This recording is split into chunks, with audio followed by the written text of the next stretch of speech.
வணக்கம் நண்பர்களே. இந்த வீடியோவில் நம்ம பார்க்க போவது நம்ம உடல்ல ஏற்படும் பல பிரச்சனைகளுக்கு தீர்வாக பயன்படும் மூலிகை பற்றி தான்.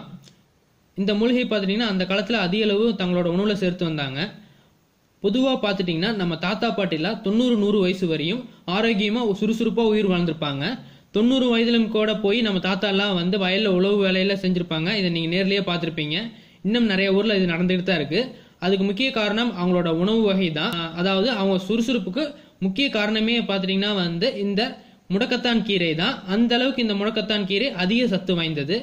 பிரண்டைக்கு அப்புறமா அதிக கால்சியம் சத்து வாய்ந்த ஒரு மூலிகைன்னு பார்த்துட்டிங்கன்னா இந்த முடக்கத்தான் கீரை தான். இந்த முடக்கத்தான் கீரை பார்த்துட்டிங்கன்னா கொடி வகையை சார்ந்தது. காட்டு பகுதியில் தானாக வளரக்கூடிய மூலிகை. இது பெரும்பாலும் பார்த்துட்டிங்கன்னா மழைக்காலத்தில் தான் அதிக முளைத்திருக்கும். காட்டு பகுதியில் நீங்கள் பார்த்தீங்கன்னாவே தெரியும். சிட்டி சைடாக இருக்கட்டும், வில்லேஜ் சைடாக இருக்கட்டும், இது மழைக்காலத்தில் அதிகப்படியாக காணப்படும். மற்ற சீசன்லாம் பார்த்துட்டிங்கன்னா ஈரப்பதம் இருந்ததுன்னா இந்த செடி நல்லா வளரும். முடக்கத்தான் கீரை இதுக்கு பெயர் காரணம் பார்த்துட்டிங்கன்னா முடக்க கூட்டில் அறுத்தான். அதாவது கை கால்களை முடங்குவதை தவிர்க்க ஒரு நல்ல மூலிகை தான் இந்த முடக்கத்தான் கீரை. இந்த முடக்கத்தான் கீரையோட காய் பலூன் மாதிரி இருக்கும். இந்த பலூனுக்குள்ள 3 விதை இருக்கும். அதுவும் இல்லாம இதுல பல தாது சத்துக்களும் இருக்கு. அதுல நம்ம உடலுக்கு பல்வேறு நன்மைகள் அளிக்குது. அதை பத்தி இந்த வீடியோல பார்க்கலாம். இந்த கீரையை சட்னி, அதாவது துவையல் அல்லது பொரியல் செஞ்சு சாப்பிடலாம். முதல் டைம் சாப்பிட்றவங்க இந்த கீரை கசப்பு சுவை வாய்ந்தது. ஒரு எலுமிச்சம்பழ சைஸ்ல மட்டும் ஒவ்வொரு வேலைக்கும் எடுத்துக்கங்க. நீங்க இதை டெய்லி சாப்பிட்ற மாதிரி இருந்ததுன்னா இந்த கீரையை பார்த்துட்டீங்கன்னா முதல் 2 நாள் பார்த்துட்டீங்கன்னா வயிற்றுப்போக்கு ஏற்படும். அதை நீங்க பெருசுப்படுத்த வேண்டாம். தொடர்ந்து சாப்பிட்டு வந்தா எந்த பிரச்சனையும் இருக்காது. இப்போ இந்த கீரையில என்னென்ன மருத்துவ பயன்கள் கிடைக்கும்னு பார்க்கலாம். மறக்காம கடைசி வரையும் பாருங்க. கர்ப்பமா இருக்கும் பெண்கள் அவங்களோட 8வது மாசத்துல இருந்து அடி வயிற்றுல தினமும் 1/4 மணி நேரம் இந்த இலையை அரைச்சு 10 போட்டு வந்தா சுபப்பிரசவம் ஏற்பட அதிக வாய்ப்புள்ளது. இந்த கீரையோட சாரை பிழிஞ்சு 1 வாரம் காதில் விட்டு வந்தா காதில் உள்ள துர்நாற்றம், அதுக்கப்புறம் வலி, ரத்தம் வடிதல் போன்ற பிரச்சனைகள் சரியாயிரும். இந்த கீரையை பார்த்துட்டீங்கன்னா பெரியவர்கள் முதல் சிறியவர்கள் வரை தங்களோட உணவுல சேர்த்துக்கலாம். எந்த பிரச்சனையுமே வராது. குறிப்பா 40 வயதுக்கு மேல ஆனவங்க கட்டாயம் இந்த கீரையை தங்களோட உணவுல சேர்த்திக்கணும்.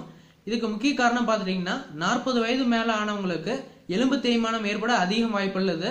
குறிப்பா பெண்களுக்கு மாதவிடாய் காலத்துல பெண்கள் தங்களோட உடல் வலியை பொறுத்துக்கொள்ள சிறந்த வலி நிவாரணையா இந்த முடக்கத்தான் கீரை ஜூஸ் செயல்படுது. இதுக்கு நீங்க காலையிலேயே சாயங்காலமும் இந்த முடக்கத்தான் கீரையிலிருந்து சாறு எடுத்து ஒவ்வொரு ஸ்பூன் குடிச்சு வந்தா போதும். உடல் உழைப்பு அதிகம் உள்ளவங்க, அதாவது உடம்பு அடிச்சு போட்ட மாதிரி ரொம்பவே சோம்பேறித்தனமா இருக்கிறவங்க, அதுக்கப்புறம் பார்த்துட்டீங்கன்னா உடற்பயிற்சி செய்யறவங்க, விளையாட்டு வீரர்கள் அதிகமா இந்த இலையை காலையில வெறும் வயிற்றுல ஒரு 8 பீஸ் வரையும் காலையிலயும் சாயங்காலம் பார்த்துட்டீங்கன்னா சாப்பிட்டு வந்தா அவங்களுக்கு வலி நிவாரணையா இந்த கீரை செயல்படும். பொதுவா உடல் சார்ந்த வலி எந்த பிரச்சனையா இருந்தாலும் இந்த கீரையை சாப்பிட்டு வந்தா இது நல்ல பயன் தரும். கை வலி, கால் வலி, முதுகு வலி, மூட்டு வலி போன்ற வலியால அவதிப்பட்டு வராங்க.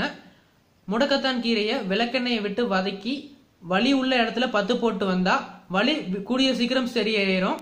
கண் சம்பந்தப்பட்ட நோய் உள்ளவங்க நெய்யில இந்த கீரையை விட்டு வதக்கி கூடவே வெல்லம் சேர்த்து ஒரு பெரிய நெல்லிக்காய் சைஸ்ல தினமும் சாப்பிட்டு வந்தா, தொடர்ந்து 24 நாட்கள் சாப்பிட்டு வந்தா கண் பிரச்சனைக்கு நல்ல தீர்வு கொடுக்கும். வாயு தொல்லைக்கு இந்த கீரை ரொம்பவே நல்ல மருந்து. உடல் வலி உள்ளவங்க நாம சுறுசுறுப்பா இயங்குறதுக்கு உடல் தடையா இருந்துச்சுன்னா இந்த கீரையை காலையிலேயே சாயங்காலமா ஒரு 8 இலை 10 இலை வரையும் பொறிச்சு வெறும் வயிற்றுல சாப்பிட்டு வந்தா உடல் நல்லா சுறுசுறுப்பாகும். கை கால் வலியில போயிடும்.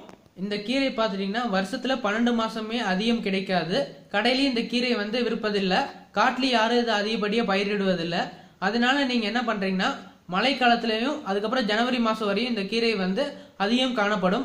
அந்த மாதிரி டைம்ல இந்த கீரையை தனியா கொடியிலிருந்து இலையை மட்டும் எடுத்து அதை நீர் விட்டு கழுவி சுத்தம் செய்த பின் நிழல் பகுதியில நல்லா காய வச்சு பவுடர் பண்ணி வச்சிருங்க.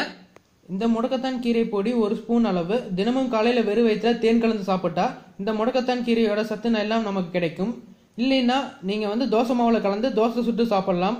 இந்த முடக்கத்தான் கீரை பொடியை கலந்து சின்ன பசங்கள்லாம் பார்த்துட்டீங்கன்னா முடக்கத்தான் கீரை கசப்பு சுவை உடையதுனால இதை அதிகமாக சாப்பிட மாட்டாங்க. அதுக்காக நீங்கள் இந்த மாதிரி தோசை சுட்டு கூட அவங்களுக்கு கொடுக்கலாம். இது நல்ல பலன் கிடைக்கும்.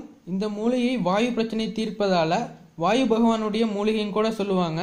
மலைச்சிக்கல், மூல நோய், அதாவது பைல்ஸ், பக்கவாதம், கரப்பான் போன்ற நோய்களை இந்த கீரையை தொடர்ந்து சாப்பிட்டு வந்தா ஒரு நல்ல பலன் கிடைக்கும். 40 வயதுக்கு மேலே உள்ளவங்க கட்டாயம் இந்த கீரையை உணவுல சேர்த்து கொள்ளணும். முடக்கத்தான் கீரையை விளக்கெண்ணெய் விட்டு அரைத்து நெல்லிக்காய் அளவு எடுத்து கருப்பட்டிக்குள்ளதாக சேர்த்து சாப்பிட்டு வந்தால் குடல் இறக்க நோய் சரியாயிரும். இந்த கீரையோட மருத்துவ பயன் வேறு ஏதாவது உங்களுக்கு தெரிஞ்சிருந்ததுன்னா மறக்காமல் கமெண்ட் பண்ணுங்கள். மற்றவங்களுக்கு உதவிகரமாக இருக்கும். மறக்காமல் இந்த சேனலை சப்ஸ்கிரைப் பண்ணி பக்கத்தில் இருக்கிற பெல் பட்டனை கிளிக் பண்ணுங்கள். நன்றி, வணக்கம்.